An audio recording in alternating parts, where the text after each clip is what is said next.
elle.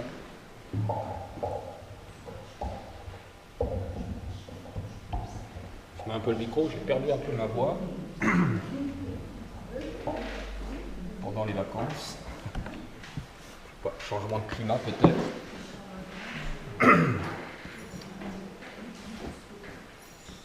Alors on a parlé ce matin de joie, de paix, des éléments fondamentaux de l'Église, sachant que c'est Jésus qui donne, hein. La paix que Jésus donne, je ne la connaissais pas. Hein, les hommes essayent de donner la paix, mais c'est difficile. Et puis la joie aussi, mais ce que Jésus donne n'a pas de fin. Alors ce matin, on va ouvrir la parole de Dieu dans l'Épître aux Hébreux. Voilà, un tout petit passage. Je me suis dit peut-être que ce serait bien aussi quelquefois dans nos cultes de voir aussi l'Épître aux Hébreux, qui est très riche. Alors, Épître aux Hébreux au chapitre 3. Et on va regarder ensemble les versets 3 à 6. Enfin, non, 4 à 6. 4 à 6. Et qui nous parle d'une construction. Hébreux 3, chapitre 3, à partir du verset 4. Alors, on a l'habitude que ce soit affiché. Que parmi nous, certains ont leur Bible ou leur portable aussi dessus, à moins que une volontaire. J'ai mis déjà Hébreux 3, 4, 6 sur l'écran. On va attendre 2 secondes que. Il faut enlever freeze.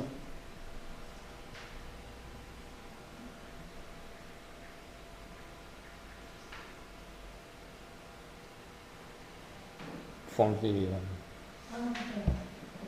l'écran est gelé. Freeze. Hein. L'écran est bloqué. Voilà. Au verset 4. Voilà. Ben, je vais lire là. Chaque maison est construite par quelqu'un, mais celui qui a construit toute chose, c'est Dieu. Suivant. Pour Moïse, il a été fidèle dans toute la maison de Dieu. Quelqu'un qui était fidèle, quand même très important, fidèle dans toute la maison de Dieu, comme serviteur. Un serviteur, Moïse était un serviteur de Dieu dans sa maison, pour rendre témoignage de ce qui devait être annoncé. Donc ça veut dire aussi que ce qu'il a fait, ça annonçait quelque chose dans le futur. Mais Christ, et de Moïse on passe à Christ donc, mais Christ l'est comme fils sur sa maison. Et sa maison, c'est nous. Sa maison, c'est nous. Pourvu que nous retenions jusqu'à la fin la ferme confiance et l'espérance dont nous nous glorifions. Moïse a été fidèle comme serviteur, mais Christ, lui, l'est davantage. Il a sa maison. Alors, on a plusieurs constructeurs de maisons dans notre pays. On a des entrepreneurs, des sociétés spécialisées. Et puis souvent aussi, avant de construire, il faut aussi le terrain. Si on n'a pas le terrain, c'est difficile de construire. Et souvent, avant de construire aussi, il faut viabiliser, comme on dit, le terrain. Il faut préparer, délimiter, il faut amener l'eau ou le gaz, faire le relier le tout à l'égout. Donc il y a de la préparation, il y a un terrain. Et parfois, dans la maison aussi, elle est difficile à construire, hein, selon le terrain. Je regardais un reportage il n'y a pas très longtemps sur des forteresses dans les Alpes. On est étonné parfois comment il fait pour construire à tel endroit, hein, dans un endroit escarpé. Souvent ça a pris des années. Puis ce qui était intéressant, c'est que finalement il y avait je ne sais plus dans quel endroit, dans les Pyrénées je crois, un fort qui a été construit pour défendre la frontière, et puis finalement n'a jamais servi parce que la guerre était à l'opposé. Donc, mais voilà, et ce fort a servi plus tard aussi à faire des colonies de vacances. Mais voilà, ce que l'homme construit parfois est imparfait, n'est pas dans le bon timing, mais ce que Dieu fait, lui, il le fait au bon moment. Au verset 3, il est dit, au verset 4, « Toute maison est construite par quelqu'un. » Toute maison est construite par quelqu'un. Mais celui qui a construit toute chose, c'est Dieu. Donc ça nous ramène au commencement, que Dieu a fait toute chose. Spirituellement, il y a différents mouvements d'église et à l'intérieur aussi des églises locales. Et nous faisons partie d'une union, Charis, et nous avons des frères et sœurs qui sont dans d'autres églises locales, comme à Mâcon, à Monceau, à Trévoux, à Lyon, et puis à d'autres endroits, d'autres villes encore.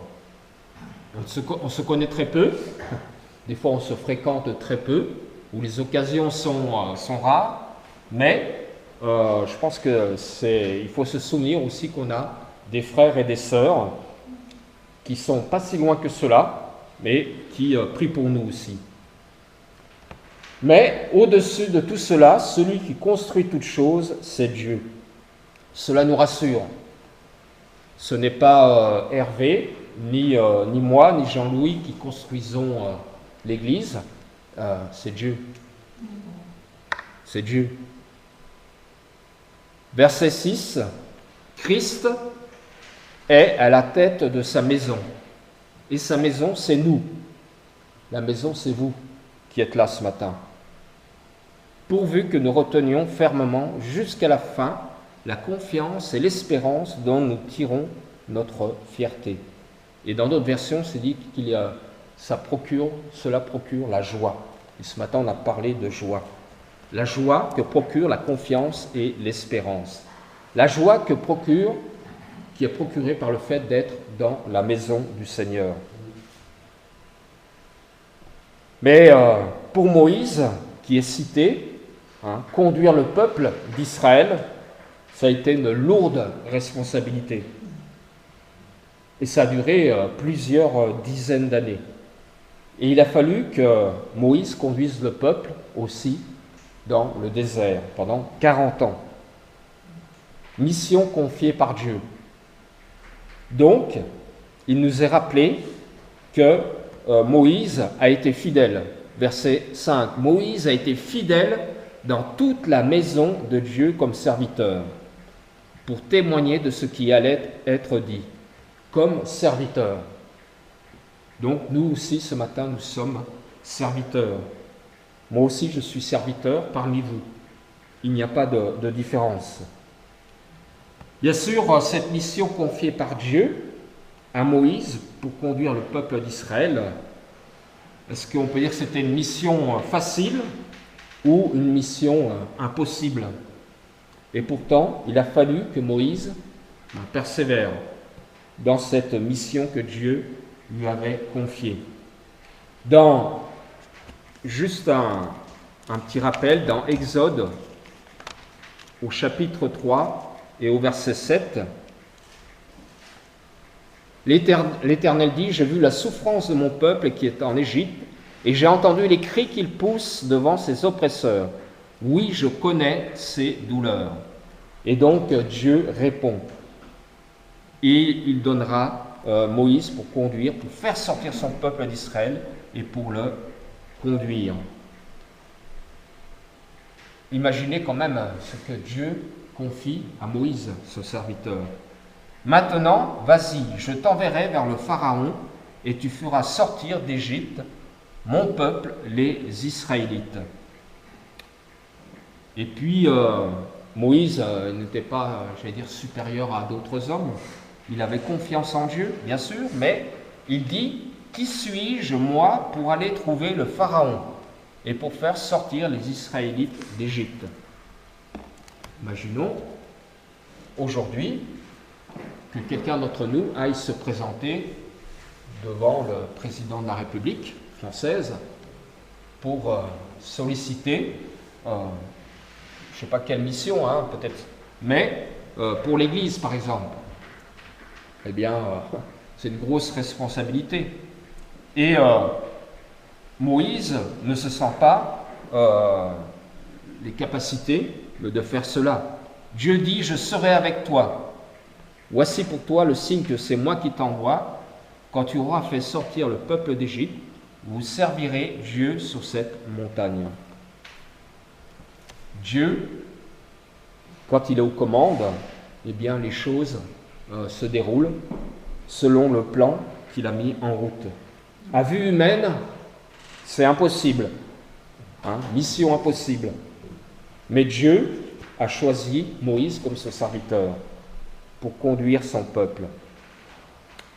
Mais aussi, il y a d'autres responsabilités de conduire. Il y a la famille, il y a l'église locale, il y a aussi dans la société ou dans une entreprise, il y a la nation ou le pays, des responsabilités de conduire qui ne sont pas évidentes, à petite échelle ou à grande échelle. Est-ce que c'est toujours simple de conduire, de diriger? Il y a parfois des choix à faire. Et puis, parfois, il faut exercer l'autorité. Et donc, ce n'est pas facile de donner des directives non plus. Alors, il y a 2 ou 3 jours, en parlant d'autorité, j'écoutais une émission à la radio, et apparemment, il y a un nouveau livre qui est sorti sur l'éducation des jeunes enfants. Et donc, apparemment, il ne faut plus... c'est pas bon de faire preuve d'autorité. Il faut que l'enfant exprime tout ce qui ne va pas et apparemment ne pas corriger, ne pas reprendre, voilà. Et donc, je crois dans le studio, il y avait une autre psychologue qui était présente et donc qui était un peu effarée par cela. Mais je crois que notre société a envie de rejeter l'autorité. Chacun veut faire ce qu'il veut et ne plus qu'on lui dicte ce qu'il a à faire ou à penser.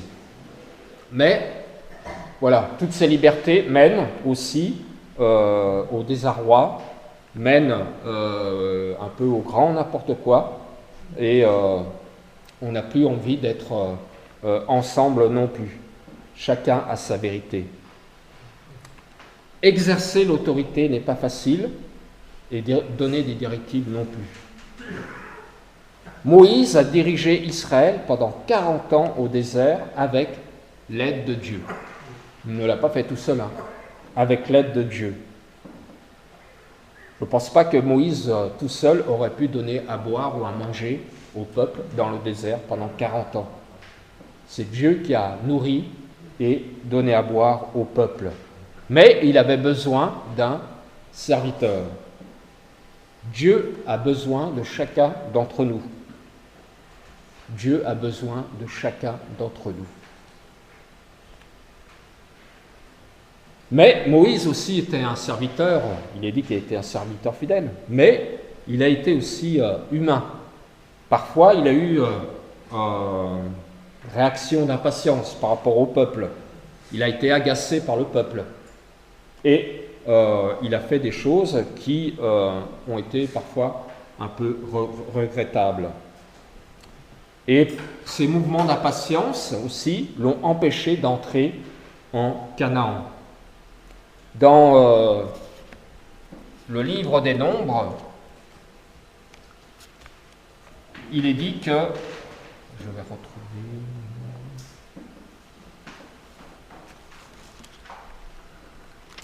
Non, enfin, c'est Nombre 20 au chapitre donc 20, versets 10 à 13. Moïse a eu un moment d'impatience avec le peuple. Et puis, cela, Dieu lui a,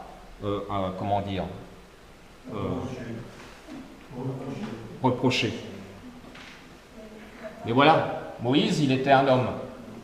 40 ans à conduire un peuple, donc certainement qu'à un moment donné, et souvent le peuple a été rebelle, a fait des reproches à Moïse, et on pourrait dire que Moïse a pu craquer à un moment donné ou à un autre, qui parmi nous, dans certaines situations, n'a pas manifesté de l'impatience ou peut-être de la colère, ou des sentiments qui sont vraiment humains, qui sont au fond de nous. Malgré que Dieu nous accompagne, malgré que Dieu accompagne Moïse, Moïse, à un moment donné, a dû un peu flancher, a dû un peu s'énerver, comme toute personne humaine. Mais Moïse est cité quand même parmi les grands personnages bibliques. Il est souvent cité dans le Nouveau Testament. Et même Jésus-Christ l'a associé à sa gloire sur la montagne de la Transfiguration. Donc Moïse a été quelqu'un de très important dans l'Ancien Testament, puisqu'il a amené le peuple dans le désert, l'a conduit jusqu'aux portes de Canaan. Et Moïse a été sur la montagne de la Transfiguration, où il s'est entretenu avec Jésus. Donc nous pouvons... Moïse peut être aussi un modèle pour nous, en tant que conducteur. Chacun de nous construit quelque chose dans sa vie. Comme on l'a vu, il y a une maison. Toute maison est construite par quelqu'un. Mais celui qui a construit toute chose, c'est Dieu. Dieu a construit toute chose. Nous mettons des pierres, des briques que nous associons pour bâtir. Il faut des matériaux. Parfois, les maisons sont en bois. Parfois, les maisons sont en pierre, avec les matériaux disponibles. Mais, où est-ce que nous prenons aussi ces matériaux? Si ma vie est une maison, une construction, j'allais dire spirituelle, où est-ce que je prends les matériaux?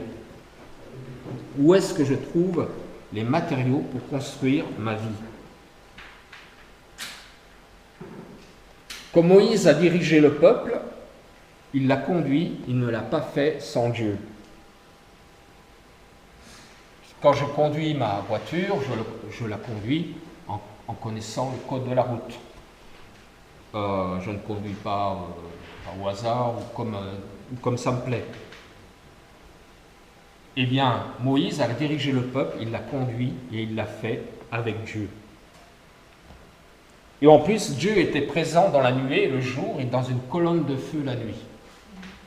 Dieu était présent. Dieu était constamment présent. Peut-être que c'est différent aujourd'hui, vous me direz. Il n'y a pas la nuée, mais Dieu nous a donné l'Esprit Saint.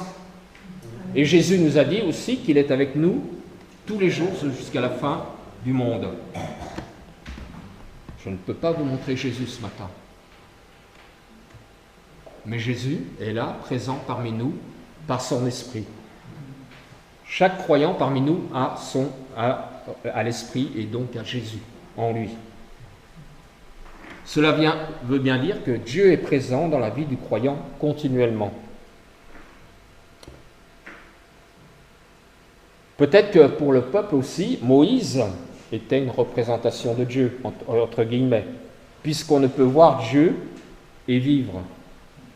Et peut-être que aussi, le peuple, à un moment donné, a pu idéaliser Moïse.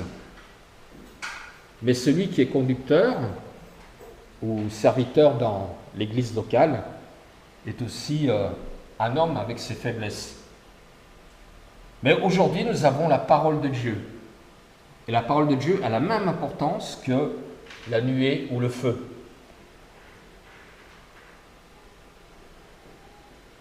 Dieu a appelé Moïse pour donner les 10 commandements. Ainsi, celui qui est appelé aujourd'hui, Dieu lui donne sa parole, la Bible. Il y a autre chose que des commandements dans la parole de Dieu. On y trouve la paix, la joie, l'amour. Celui qui construit toute chose, c'est Dieu. Pour Moïse, il a été fidèle dans toute la maison de Dieu comme serviteur. C'est un passage quand même magnifique sur cet homme de Dieu. Moïse a été fidèle dans toute la maison de Dieu comme serviteur, pour témoigner de ce qui allait être dit Donc, c'est-à-dire nous amener jusqu'à Christ aujourd'hui. Et Christ n'est pas serviteur. Il est à la tête de sa maison. C'est lui le chef de l'Église. C'est lui le bâtisseur de l'Église.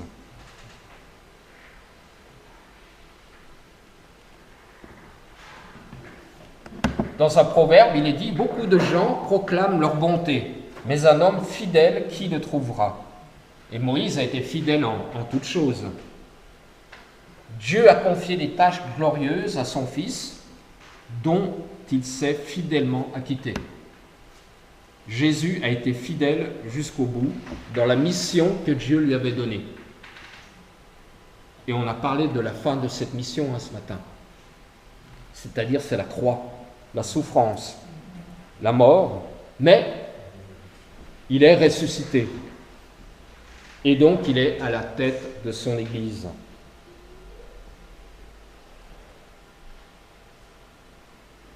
Ce qui donne à Jésus une maison, eh bien, c'est la croix. Et sa maison, c'est nous, aujourd'hui. Nous qui sommes sauvés.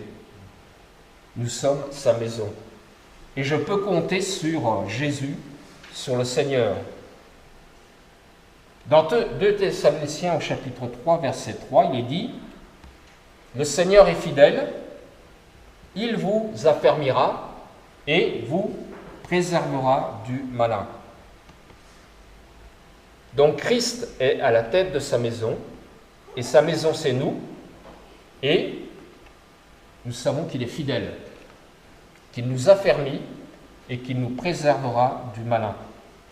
Et aujourd'hui déjà, il nous préserve du malin. Parce que c'est Jésus, parce qu'il est ressuscité, qu'il a toute puissance. Bien sûr, à l'origine de tout cela, c'est notre Dieu.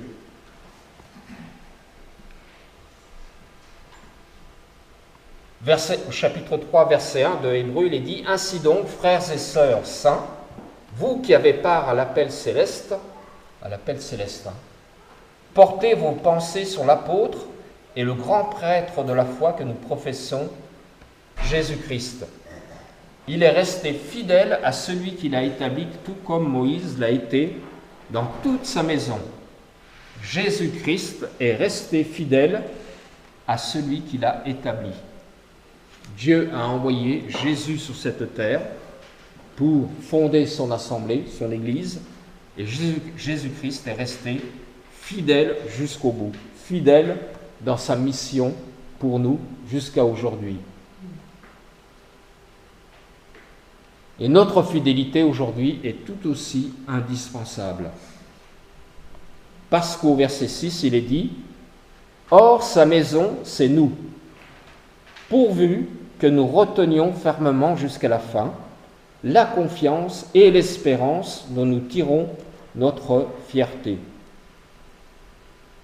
Notre mission, jusqu'à ce qu'il vienne, c'est que nous retenions fermement jusqu'à la fin la confiance et l'espérance dont nous tirons notre fierté. Nous sommes fiers d'avoir Jésus-Christ à la tête de notre Église. Rappelons-nous que c'est Jésus-Christ qui est à la tête de l'Église. Pas que la nôtre. J'espère que c'est toutes les assemblées de Chalon et d'ailleurs aussi. Notre fidélité est tout aussi indispensable. Et puisque c'est nous qui sommes sa maison, c'est un privilège et aussi une solennelle responsabilité. Notre responsabilité, retenir fermement jusqu'à la fin la confiance et l'espérance. Christ est le chef de l'Église, qui est son corps et dont il est le sauveur. Christ est le chef de l'Église, qui est son corps et dont il est le sauveur. Il est votre sauveur. Il est mon sauveur. Je lui dois tout.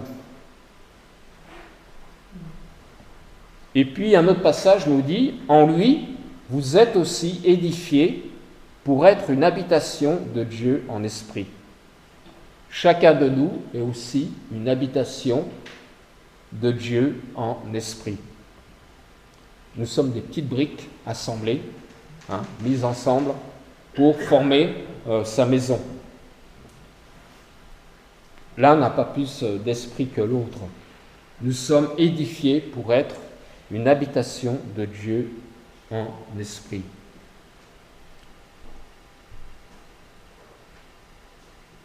Toute maison est construite par quelqu'un.